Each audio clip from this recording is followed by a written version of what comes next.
One of the biggest challenge when we're playing the Pathetique Sonata is having that constant motion of broken octaves in the left hand. And sometimes in the development it happens in the right hand.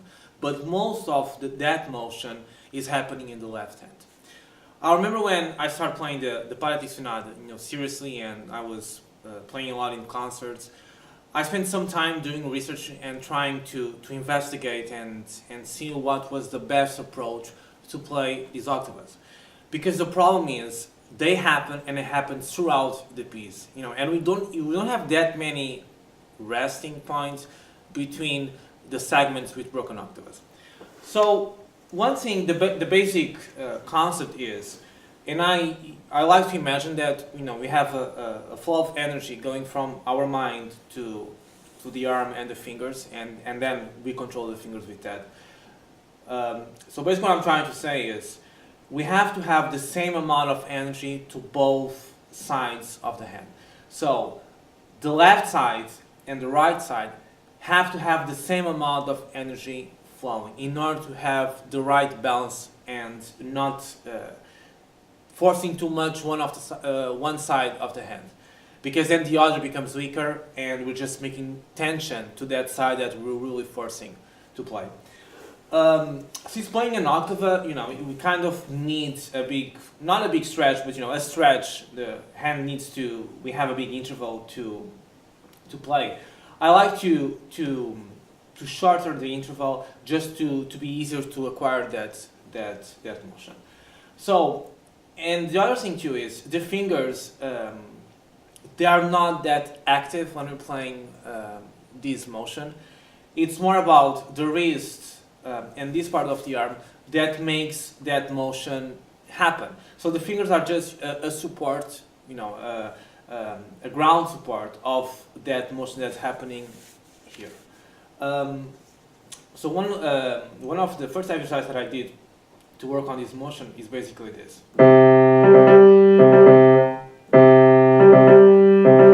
And also.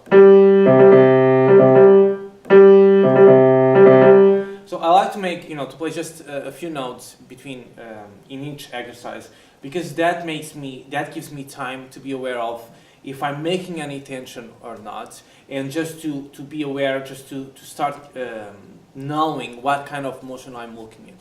So basically, every time I stop, I'm just making sure that my hand is rested and there's no tension. I also make sure that my fingers are not the ones that are making the motion, but rather just that support of the energy happening here. And I like to stop in the left side and also on the right side, just to have that balance of energy in both sides. When you feel more, and then you can add more notes, and then even this.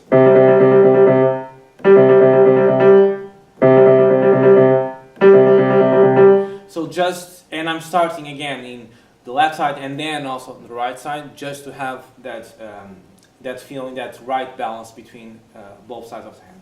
When you feel more comfortable with doing this interval, then you can do exactly the same exercises to the octave.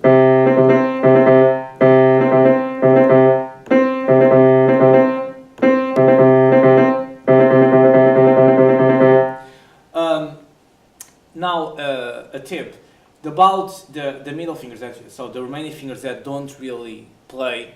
You need to make sure that, in my case, I like to make sure that the fingers are, not just laying on this side of the hand or in the other side, but rather in the natural, a natural position, and also in a balance, structure that, again, the energy can flow naturally to both sides without pushing too much for just one side. So again, all the motion comes from here, not from the fingers. The other thing, and I remember when I was playing this sonata, this first movement, is I like to be aware of my first finger because it's not in a downbeat, so it's easy to control the downbeat, the fifth finger, because it always happens on a downbeat. Now the first finger we tend to forget forget a little bit just because it's not a downbeat. So when I'm playing for example, the second page, I'm trying to think about my sum, just listening to the sum and just knowing that it's existing, just to have again, and I keep repeating, the same balance, but also to keep the rhythm precise and clean. So this is a video about the broken octaves. I hope you enjoyed. Thank you so much.